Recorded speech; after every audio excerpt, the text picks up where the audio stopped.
Hey folks, it's Chris Gloppa here with the Ruth Chris Real Estate team at Keller Williams. I'm here at the Keller Williams Signature Office in Katy with the man, the myth, the insurance agent, Mr. James Acosta with the Acosta team, Farmers Insurance. First of all, James, I just want to thank you for taking a second to come in today. Thanks for having us. Basically sharing some of his knowledge. Besides blessing us with his presence, he's going to bestow us some of the knowledge that he has here in a time where people have a lot of uncertainty, questions. Basically, they're looking for a resource, someone that they can trust. Agreed.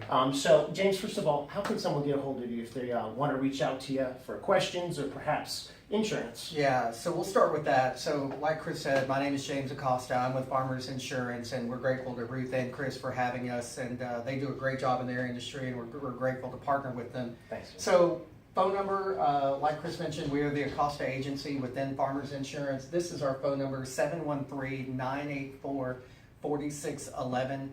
You can Google James Acosta at Farmers Insurance, and we'll come up. But email us, call us. We're happy to help you in any way we can. Great guy here, folks. I promise you. He's nicer in person than he is on the video. Thank you. Anyways, James, first and foremost, wanted to take a second. There's a lot of confusion, and people are kind of being misinformed, specifically with the involvement of insurance company, the NFIP, and FEMA, their responsibilities, and what are the roles as people go through this process with the storm? Yeah, and you're right. That we're hearing that question a lot, Chris. And so, generally speaking, your insurance company are going to be brands like ourselves, Farmers Insurance, State Farm, Allstate, things of that nature. They're independently or privately owned companies that distribute insurance product out into the market. Then you come down to the National Flood Insurance Program, NFIP. They are a government agency, and flood insurance is what we call underwritten through them. So if you file a flood claim and you have flood insurance, you're going to find that their logo is going to be on that check. Whereas up here, if you file a claim and it's under your home insurance, for example, it's going to have that particular company's logo on that check. Farmers in this case. Farmers right? in this case, Excellent. exactly. And so we'll distribute their product, but we are simply the distributor of it. They are the people cutting the checks. Unlike here, we distribute Farmers product, but Farmers actually cuts the check. Lastly, we have FEMA, the Federal Emergency Management Association. And what they are a government agency as well, similar to NFIP, but they are different. And so FEMA is going to handle disaster assistance. And so while these guys work in unison with one another, and they're both federal agencies, they are separate organizations. So I guess just to elaborate a little and kind of add a couple details. So someone who has flood insurance, they're going to be primarily working directly with the NFIP? Yes, so Okay. we'll manage the claim for them, but this is the organization that's going to write the check. Mm-hmm. And then if you don't have flood insurance and you're going through FEMA, then these are the guys that are going to cut the check. Okay, that makes sense. But if someone who does have flood insurance, let's say they've already found out everything that they can do with these two entities, Right. can they still go to FEMA with any additional requests or claims? Absolutely. So even if you have flood insurance, there's some things that flood insurance won't pay for. For example, what we call loss of use, meaning your inability to use your home. Wow. And so if you're staying elsewhere because your home is unlivable, the flood insurance policy does not cover that. Wow. And so you can go to FEMA and request assistance through them. Even though you have flood insurance, you can still request that assistance from FEMA, and it would almost act as what I call a supplemental insurance to your primary insurance here. That's a great point. I appreciate you Yeah, saying. of course. Folks, that's a huge nugget right there. You can still contact FEMA even if you have flood insurance and you've already gone this route. So don't leave that off the table, folks. So moving forward, just really starting from the beginning, and a lot of people have gone through this process, but just to kind of clarify, go back over it, what are the first critical steps people need to take immediately when they found out that their home's taking on water? Yeah. So number one, safety is first, right? We want to take care of our loved ones and ourselves, because we can't help people if we ourselves are not able to do that.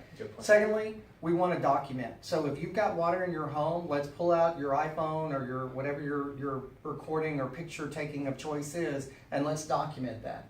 Once that's been documented, and let's say the water is receded out of your home, then we want to do what we call in the insurance industry to mitigate. Mitigate is a word that basically means prevent further damage from happening. So for example, if your washing machine is leaking water all over the floor, turn off the water. Yeah. If your house is on fire, put the fire out. Here, if you've got water in your home, we want to mitigate. We want to lift those floors to get air underneath them so that it prevents mold from expanding. We want to cut out sheetrock if you got water up to that point. We want to cut out kickboards and whatever we need to do. A lot of people, like you said, have already done that. Hopefully we won't see another event like this in our lifetime, but Yeah. somebody's going to flood. And when they do, those are the things you want to do to prevent mold and other nasty things from coming into your house. So even people who don't have flood insurance, you know, and if they're obviously able and capable to do so, get after it. Preventative maintenance, prevent the mold from growing in the house and the water from working its way up the walls as soon as possible. Yeah, those lessons hold true whether you do or whether you don't have flood insurance. But the documentation, even if you don't have flood insurance, let's go ahead and document it and let's not. That's for FEMA, right? Right here, and let's hold on to that stuff. Not inside the home. We want to get it outside. You know, if you're in Houston, you've seen a lot of stuff on the sides of the roads. You don't want to throw all that stuff away yet. If you have flood insurance, they may want to see some of it, but let's definitely get it out of the house. So it's essentially evidentiary proof, so to speak. Yes, no doubt. Okay, and so I guess that kind of goes hand in hand with not having to wait to hear back from the insurance company to get people in the house to get working. There's no protocol necessarily. You don't want to go in, you don't want to repair the house before the adjuster has had the time to come out and look at it. But definitely you want to, you don't need to wait on the adjuster to come out to hire a contractor or to get your friends to come over and help to mitigate the damage that has occurred. Okay, that's a Yeah, great the point. sooner the better. And so, quick question, there's always confusion with this, but I want to hear it from the horse's mouth, Sure. obviously. Yeah. What all is covered under standard flood insurance? We're talking the coverage amount and then items. Yeah. What does that encompass? So the average flood insurance policy, or the normal flood insurance policy for those that are what we call in a preferred flood zone, or it's commonly referred to as not in a flood zone, is it's going to provide you up to $250,000 of structural coverage. That's the home. It's going to provide you $100,000 of contents coverage. Those are all the items in your home. Mm-hmm. And then that price point for that amount of insurance, again, if you're in a preferred zone, which most of Houston is, it's going to run you about $450 for the year. Okay. Is what you're looking at there. Okay. And as far as, like you said before, if you're having to stay outside of the house, if you're incurring expenses because of being away from the house, that is not covered under standard. Right. So flood insurance, most good home insurance policies and the ones we write do cover additional living expenses, but that would require that the loss be covered under your home insurance. Wow. Flood is not covered under home insurance, and so as a result, flood insurance does not have the capacity, or it is not priced to provide additional living expenses or loss of use. And so that they're not going to pay for that. But again, you can leverage FEMA there. Right there. I'm not guaranteeing that they'll do it, but but you can definitely apply and see what assistance they can give you. Again, to act as a supplement to your flood insurance. That's a great point, James. Yeah, thanks. And so, in the actual inspection process, when the adjuster visits the property, what determines a total loss? And I know it's kind of a tough question, but answer it as best as you can. Yeah, so we're going to answer it very generally. So for example, if you had water in your home, so the adjuster would come out and he or she would assess that damage. I have been at a home where damage has occurred and we don't know if it's a total loss yet. But one of the things that I did learn is that adjuster did not have the authority to say that the home was a total loss. In this instance, a structural engineer is being hired and called out by the National Flood Insurance Program. That gentleman or lady is going to come out and look at the home and render their decision as a credentialed structural engineer to determine, is this home stable enough to be repaired, or is it going to have to be a total loss? And when we refer to a total loss, we're talking about leveling the home where the only thing left is the foundation, if it's still viable. So again, to reiterate, from what I've seen, the initial adjuster cannot make that call on the site. They're going to have to call out a structural engineer to do that. Okay, Yeah. I didn't know that. Wow. Yeah. Well, just real quick here, last couple questions. And this is kind of looking ahead to the future. Mm. You know, for areas that were affected by the flooding, whether it was the storm itself or perhaps the release of reservoirs. So basically nature versus not nature. right. You know, what do you anticipate is going to happen to the insurance policies and also the flood map for these particular areas? Yeah, so we're getting that question a lot, Chris, and here's what we anticipate, and you know, a lot of things are changing day by day. But 2 years ago, there was a bill passed by Congress called the Bigger Waters Act, and what it did, and it was following Superstorm Sandy, is it caused for the flood insurance program to revise the maps. And we've been revising those maps, or they've been revising those maps over the last 2 years. I think that that trend is going to continue. I don't think that just because you flooded this time does not automatically mean that you're going to be in a non-preferred zone, meaning you're going to be required to carry flood insurance. I think they'll continue to revise those maps and try and make them more accurate.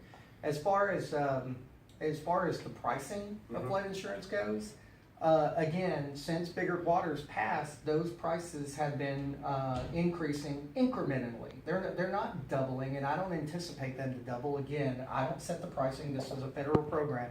But I really see that they're going to continue to rise incrementally, but not at an alarming rate. You know, we're not going to see 2 years from now, I don't think, that flood insurance is going to go from $450 to $900. So I really don't. Yeah, I really don't expect that to happen. But that's what we know as of today, and things are changing every day. But I feel very confident. The real estate market in Houston is such a viable market, and so many families live here.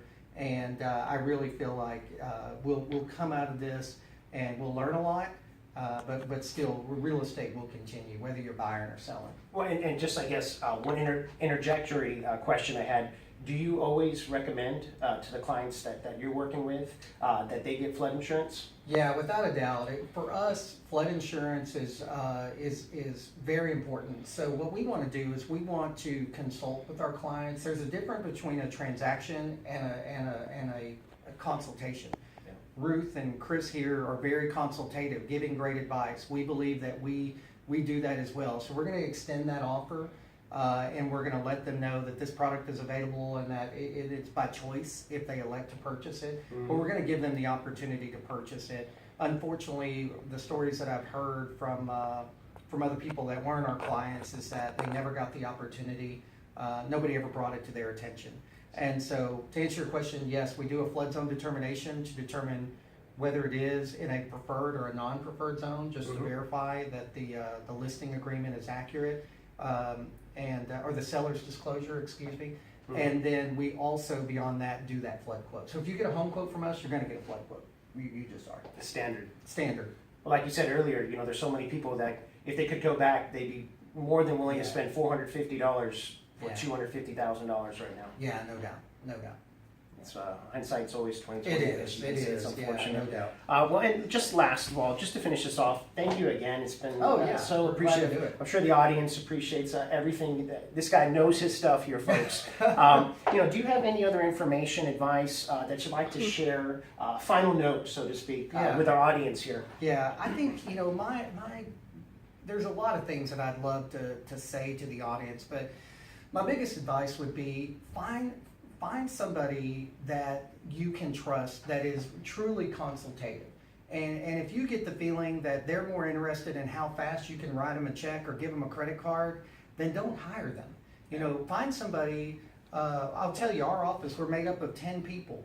And one of the things that we talk about is that we always put our clients ahead of ourselves. And if we do that in every transaction, then we will come out ahead every time. We always put our clients ahead of ourselves. And so find somebody that really is going to take the time to explain to you not just what the price of insurance is, but what it's going to do for you. What are your deductibles?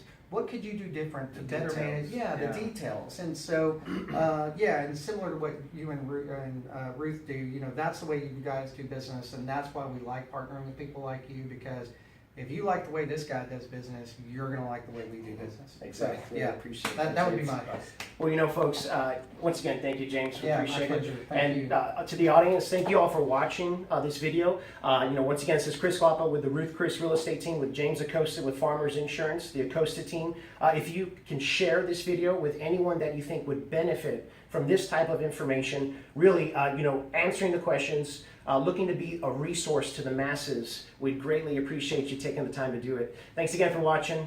Feel free to reach out to us directly if you'd like.